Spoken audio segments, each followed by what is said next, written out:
Atypical iris and ciliochoroidal coloboma, persistent fetal vasculature and congenital cataract.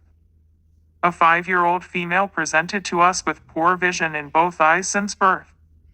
Small right eye since birth and whitish reflex noted in the left eye noted 6 months back. On clinical examination, the left eye showed cataractous lens with anterior capsular plaque and an atypical iris coloboma in the infratemporal quadrant. The right eye was microphthalmic. The B-scan USG of the left eye showed temporal coloboma with taut retina adjacent to the coloboma. This is the clinical picture of the left eye showing 1. Cataract with anterior capsular plaque. 2. Atypical iris coloboma involving infratemporal quadrant. 3. Some abnormal pigmentation can be noted around the equator of the lens in the area of iris coloboma. 4. Supernasal quadrant of the limbus shows localized sclerocornea. This can be confirmed by microscope integrated OCT where irregular scleral lamella can be seen to continue into the cornea. 5. Few flimsy posterior synechiae can be noted. Ultrasound biomicroscopy showed cataractous lens with focal lenticular defect temporally giving a picture of cookie bite. After making 3 side ports and staining the anterior capsule with 0.06% trypan blue dye for 10 seconds, the anterior capsulotomy was done using microvitreoretinal blade.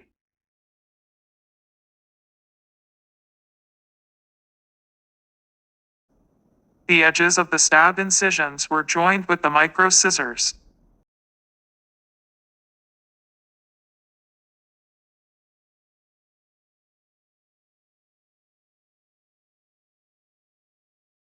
Anterior capsular plaque was removed with a forceps. After a gentle hydrodissection, bimanual lens aspiration was done using cutter at eye cut mode. After removing the opacified cortical lamella, we found new surprises.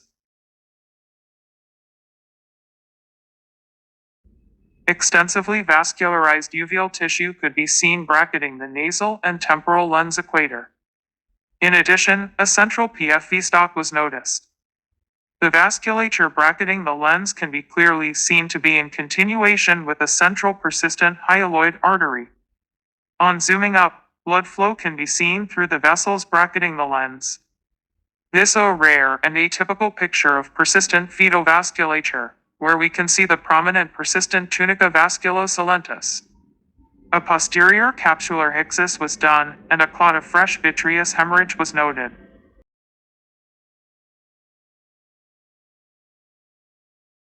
The central stalk was diaphragmized and cut using microscissors. A good anterior vitrectomy was done.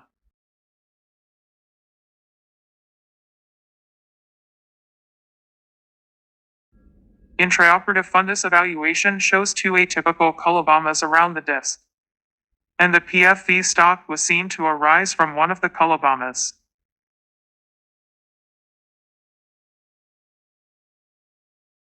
Dispersed vitreous hemorrhage could be noted.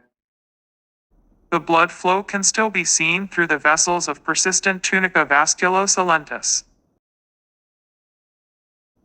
The wound was enlarged, and a 3-piece IOL was inserted into the sulcus,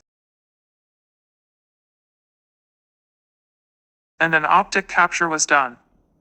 The main wound was sutured.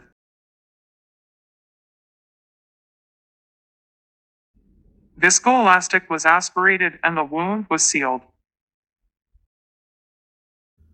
The clinical presentation of this patient lies in the spectrum of microphthalmia, anophthalmia, and coloboma syndrome. MAC syndrome has a complex etiology. The disease could be due to monogenic mutations of SOX2, ATEX2, and STRA6 gene, chromosomal anomalies, and environmental factors such as maternal infections, maternal vitamin A deficiency, and antenatal exposure to teratogenic drugs can also be causative. The overall prognosis is usually poor. In patients with associated cataracts, a timely intervention may rescue some vision. Most cases might need further intervention by a vitreoretinal surgeon. Thank you.